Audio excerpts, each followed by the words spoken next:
Assalamualaikum semuanya. Pada hari ini kita akan belajar tentang pertumbuhan dan perkembangan pada tumbuhan. Nah, sebagian besar itu tumbuhan berkembang biak dengan biji. Tumbuhan dewasa itu akan berbunga dan menghasilkan buah. Buah inilah yang akan menghasilkan biji. Nah, biji ini merupakan bagian dan struktur yang sangat efisien untuk perkembangbiakan pada tumbuhan. Fungsi biji itu untuk memperbanyak keturunan atau spesies dalam mempertahankan kelangsungan hidup generasinya. Pada biji terdapat bagian-bagian biji yang terdiri atas kulit biji, tali pusar, inti biji, dan kecambah. Kulit biji berasal dari selaput bakal biji. Oleh karena itu, biasanya kulit biji dari tumbuhan biji tertutup, terdiri dari dua lapisan, yaitu kulit luar dan kulit dalam. Tali pusar merupakan bagian yang menghubungkan biji dengan tembuni, jadi merupakan tangkai biji. Jika biji masak, biasanya biji itu terlepas dari tali pusarnya dan tampak bekasnya yang dikenal sebagai pusar biji. Inti biji adalah sebuah bagian biji yang terdapat di dalam kulit. Oleh karena itu, inti biji dinamakan juga isi biji. Inti biji terbagi menjadi dua, yaitu lembaga dan putih lembaga. Kecambah adalah tumbuhan yang masih kecil, belum lama muncul dari biji dan masih hidup dari persediaan makanan yang terdapat di dalam biji. Nah, selain berkembang biak dengan biji, tumbuhan juga berkembang biak dengan tunas. Nah, tunas itu adalah anakan yang tumbuh di samping tumbuhan induknya.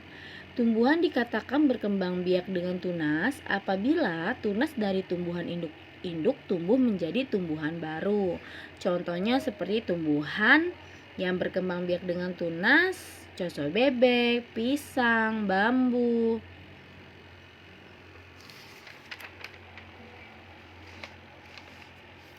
Nah, selain dengan biji, tunas, perkembangbiakan tanaman juga bisa dengan umbi.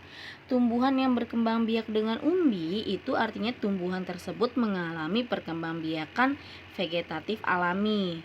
Perkembangbiakan vegetatif alami itu adalah perkembangbiakan secara tidak kawin pada tumbuhan yang terjadi dengan sendirinya tanpa bantuan manusia. Ada 3 macam perkembangbiakan dengan umbi, yaitu umbi batang, umbi lapis, dan umbi akar. Coba sekarang kalian lihat tanaman pada tanaman kentang nih. Kalian itu akan menemukan bakal-bakal tunas yang nantinya akan tumbuh menjadi tumbuhan baru. Nah, kentang itu termasuk tumbuhan yang berkembang biak dengan umbi batang. Nah, umbi batang itu adalah batang yang tumbuh di dalam tanah dan ujungnya menggelembung menjadi umbi. Umbi batang itu sebenarnya merupakan cadangan makanan dari tanaman. Pada permukaan umbi batang tumbuh sisik dan kuncup membentuk mata tunas. Nah, kalau umbi lapis itu merupakan pelepah daun yang berlapis-lapis.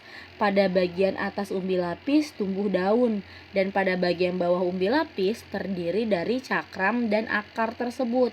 Seperti contohnya tuh bawang merah, bawang putih, terus bunga tulip. Nah, perkembangbiakan umbi lapis itu dimulai dengan tumbuhnya suing pada tunas ketiak dan paling luar. Pada awal pertumbuhannya, suingnya itu mengambil makanan dari induknya. Nah, jika suing itu telah berdaun dan berakar, suing itu dapat membuat makanannya sendiri dengan melakukan fotosintesis.